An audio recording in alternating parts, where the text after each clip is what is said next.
In the tranquil enclave of Portage, Indiana, a tragedy unfolded, leaving the community shaken and a family consumed by grief.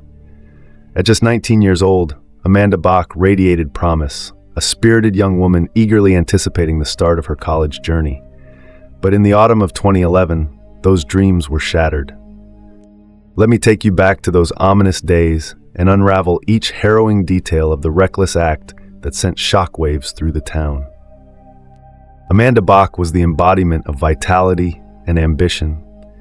A recent graduate of Portage High School in May 2011, she lived with her parents and younger sister, diligently preparing for the next chapter of her life.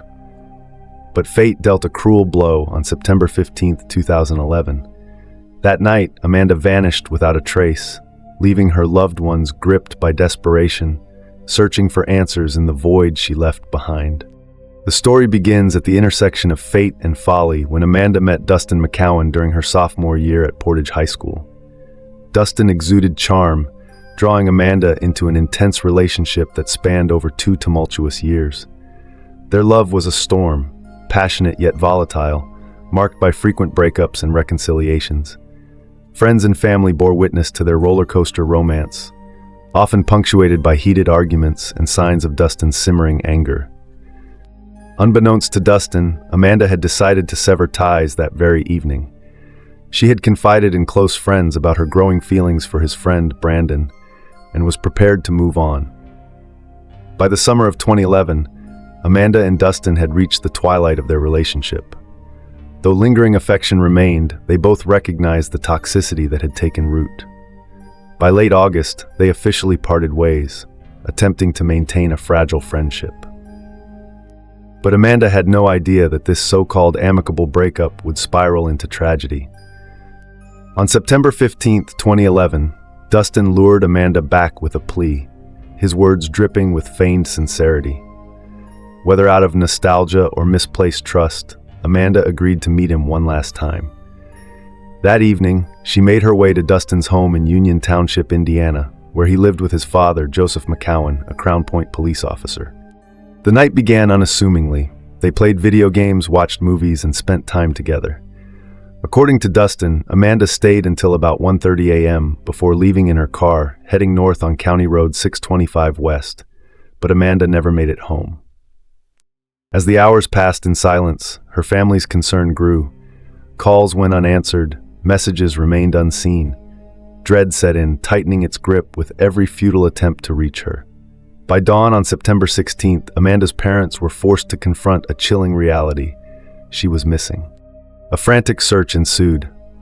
Over 100 volunteers and law enforcement officers combed through the wooded farmlands near the McCowan home. Every inch of terrain was examined, every lead pursued with relentless determination. Yet Amanda remained missing. What really happened that night, and what was Dustin's true intention when he called Amanda over? The events of September 15, 2011, cast a dark shadow over the quiet town of Union Township, leaving Amanda's family trapped in an endless abyss of sorrow. For 2 agonizing days, Amanda Bach's whereabouts remained shrouded in mystery. Families and first responders toiled relentlessly in the remote woods and fields, desperately searching for any sign of the missing teen. From dawn till dusk, their efforts were unwavering, fueled by an unyielding determination to bring Amanda home. But as the hours stretched into days, hope began to wane, overshadowed by the relentless passage of time. The weight of uncertainty pressed heavily upon Amanda's loved ones and the tireless search parties. Then, on Saturday afternoon, a glimmer of hope pierced the darkness. 2 anonymous tipsters came forward, providing crucial information that led search teams to an abandoned set of railroad tracks about half a mile southeast of the Maun property.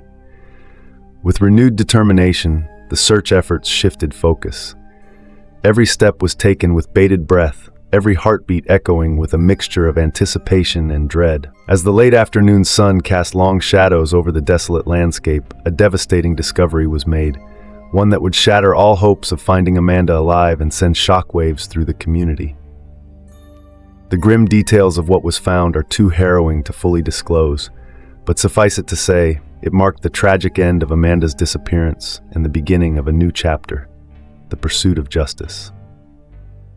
On September 17th, at approximately 3:45 p.m., tragedy struck in a remote area about 300 yards into the woods from Dust House. Amanda Bach's lifeless body was discovered, heavily obscured by brush and vegetation, lying on the south side of the railroad tracks east of CR 675W. She had met a violent end, shot once in the neck at close range. The bullet's merciless trajectory severed her spinal cord, ending her life in an instant. Her body was found lying on its back, arms stretched over her head, her upper clothing pulled down from her chest to her wrists. The discovery sent shockwaves through Union Township. The once tranquil town was thrust into a state of mourning, its residents grappling with an overwhelming sense of grief and disbelief. As the sun dipped below the horizon that fateful evening, candlelight vigils illuminated tear-streaked faces and clenched fists raised in solidarity. For Amanda's family and friends, the pain of loss was immeasurable, an irreparable void that could never be filled. Yet, amid the sorrow, a steely resolve emerged, a determination to seek justice for Amanda and ensure that her memory would not fade into the abyss of forgotten tragedies. From candlelight vigils to impassioned pleas for answers, the community rallied together, united in their pursuit of truth and accountability. Each passing day brought a new layer of anguish for Amanda's family, a relentless ache for closure that seemed forever out of reach. Yet, they refused to succumb to despair, drawing strength from the outpouring of support and the unwavering dedication of law enforcement. As the investigation into Amanda's murder unfolded, attention turned to those closest to her, including Dustin Maun. His tangled web of relationships and turbulent history with Amanda cast a long shadow of suspicion over him. But amid speculation and conjecture, one fact remained indisputable. Amanda's untimely death had left an indelible mark on Union Township, forever altering the lives of those who called it home. After confirming Amanda's identity, officers meticulously combed the area for evidence. Near her partially clothed body lay a single flip-flop, a haunting testament to the chaos that had unfolded. It appeared Amanda had been running for her life, barefoot and desperate, before she was struck down. Her pants were discovered just south of her, ominously hanging from the trees. Another one of her flip-flops was later found east of the roadway, painting a chilling picture of her final moments.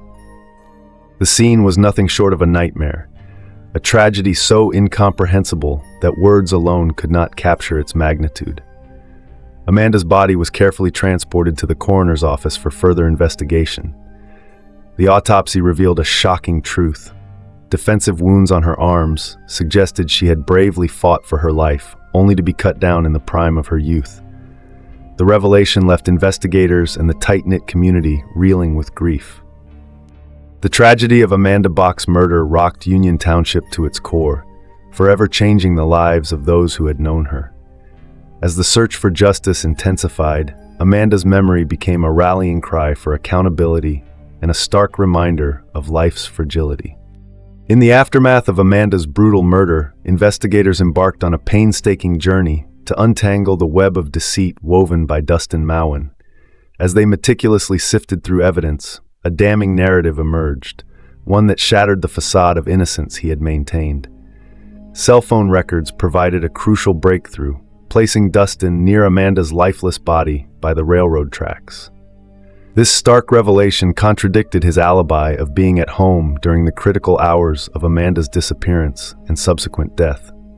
Furthermore, records pinpointed Dustin's presence near Dean's store, the very location where Amanda's vehicle had been discovered at 3 a.m. on September 16th. As suspicion intensified, investigators delved deeper into Dustin's actions in the early morning hours following Amanda's disappearance.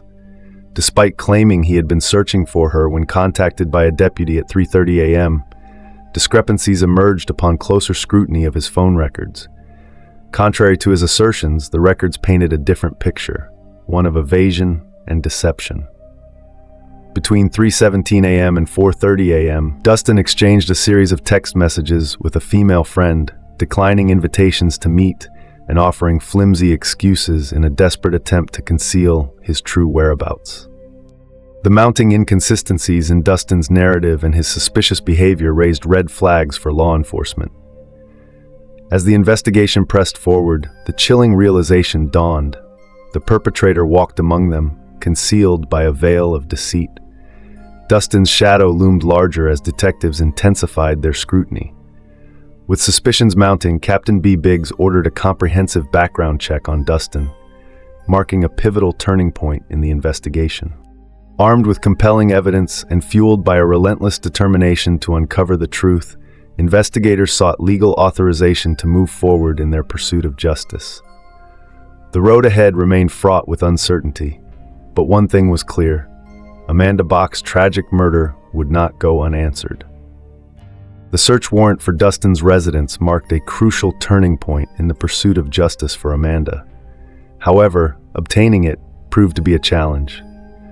When authorities arrived at Dustin's home, his father, Joseph Maun, stood in their way, refusing to grant permission for the search. Each obstacle only deepened the suspicion surrounding Dustin, further cementing him as a prime suspect. As the investigation neared a breakthrough, a heavy tension filled the air. The police meticulously combed through evidence, but it was a neighbor's testimony that provided a pivotal lead. A woman living near the Maun residence recounted being jolted awake between 1 and 2 a.m. on September 16th by disturbing noises outside her home. Through the thin walls, she heard a desperate male voice pleading, "Amanda, get up, please!" Followed by the chilling cry of a terrified female whispering, "I can't believe this is happening." The struggle continued until an eerie silence took over. When the neighbor gathered the courage to look outside moments later, she saw nothing. No figures, no gunshots, piercing the night. Unbeknownst to her at the time, she may have witnessed Amanda's final moments. Her testimony became a crucial piece of the puzzle, shedding light on the horrifying events of that night. As detectives dug deeper, an intricate web of deception unraveled. Dustin's alibi crumbled under the weight of call records, and a witness came forward with a chilling account. On the morning of September 16th, Dustin had casually remarked that Amanda was probably already dead, despite her being missing for only a few hours. But the most damning evidence came from a polygraph test. Conducted that Friday, the examiners found Dustin's responses riddled with deception, painting a damning picture of his involvement. The noose tightened around him, and on September 19th, 2011, authorities made their move. Dustin Maun was arrested as the sole suspect in Amanda's murder.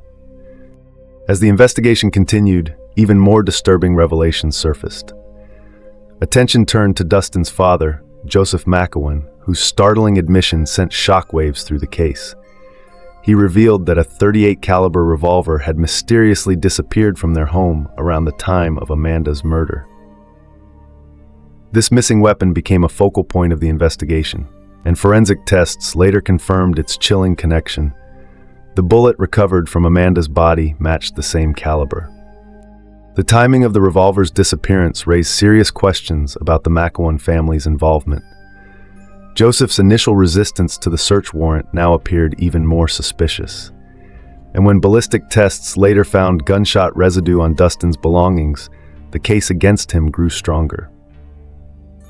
With each new piece of evidence, the puzzle of Amanda's tragic fate came together, tightening the web around Dustin Maun and bringing investigators one step closer to justice. T-shirts collected by investigators further implicated Dustin in Amanda's murder, tightening the noose of suspicion around his neck. Additionally, cell phone records painted a damning picture of Dustin's actions in the aftermath of Amanda's death.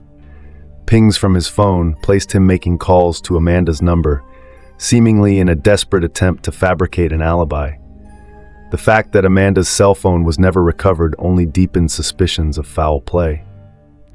Daniel Grunhard, a fellow inmate who shared a cell with Dustin in late 2012, came forward with a shocking account that sent shockwaves through the courtroom. According to Grunhard's testimony, Dustin privately confessed to the heinous act of killing Amanda. While confined together, Dustin allegedly revealed chilling details, admitting that he had shot the victim with a firearm he had deliberately concealed where no one would ever find it. Grunhard's testimony reverberated throughout Dustin's month-long murder trial, which commenced in February 2013. As the prosecution built its case, his account became one of the final nails in the coffin, solidifying the mounting evidence against Dustin. On September 19, 2011, the wheels of justice finally caught up with him. He was formally charged with one count of murder in connection with Amanda Bach's tragic death. His arrest outside Indiana University in Bloomington contrasted starkly with the carefree environment surrounding him on the day Amanda disappeared. With Dustin now behind bars awaiting trial, law enforcement turned their attention to unraveling the complex web of deceit surrounding the case. In particular, they investigated whether his father, Joseph Maun, played a role in covering up evidence or obstructing justice. In December 2011, a seismic development rocked the ongoing investigation. A probable cause affidavit was filed, alleging that Joseph Maun had committed perjury while testifying before the grand jury. The affidavit detailed damning accusations, asserting that Joseph had lied about the weapons registered in his name and their whereabouts. Specifically, he claimed to possess only his service weapon. However, evidence suggested otherwise.